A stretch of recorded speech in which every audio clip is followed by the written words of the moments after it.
Magandang umaga po sa ating lahat. Ako nga po pala si Kevin Winbaga ng Beña Verde Integrated Farm dito sa City of Batac, Ilocos Norte. Dito po sa ating farm, meron po tayong seedling production, meron po tayong quail production, vegetable production, and goat and chicken, and meron din po tayong livestock. Nag-umpisa po tayo nung taong 2021. Meron na po tayong 4 na taon na nag-ooperate dito sa ating farm. Nag-umpisa po tayo way back 2021. Isa po tayong pinalad na nanalo sa Young Farmers Challenge. Doon po nag-umpisa yung Beña Verde Integrated Farm. Then last August 2024, na-accredited na po tayo bilang ATI Learning Site dito sa ating farm. Nag-accommodate po tayo ng mga trainings, seminars ng mga state university at mga high school, senior high. Nag-accommodate na rin po tayo ng mga OJTs dito sa ating farm. Isa po sa pangunahing enterprise natin dito sa farm is ito pong seedling production natin. Dito natin pinapatubo yung mga dekalidad na binhi tulad po ng seed ng Seedworks Company.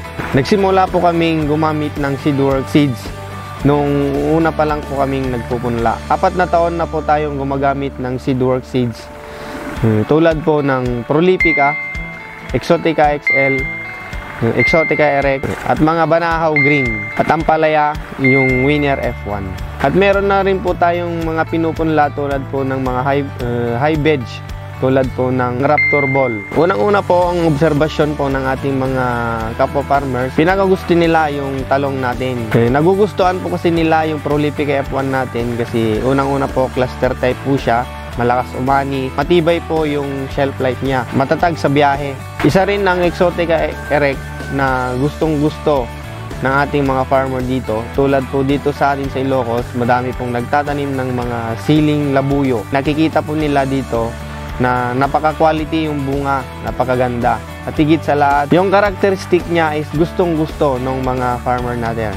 Mas gusto nila yung Exotica Erect kumpara sa ibang variety dahil mas matagal nila itong napipitasan.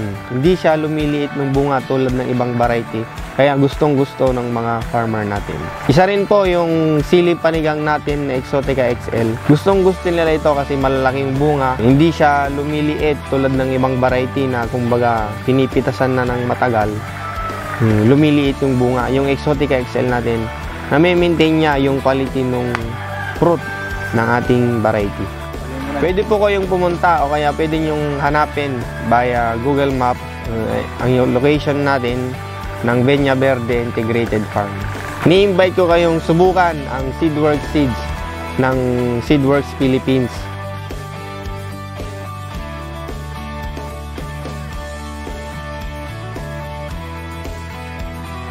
Sa mga gustong sumubok ng ating Seedworks Philippine Seeds, meron po tayong available na seedling na pwedeng masubukan.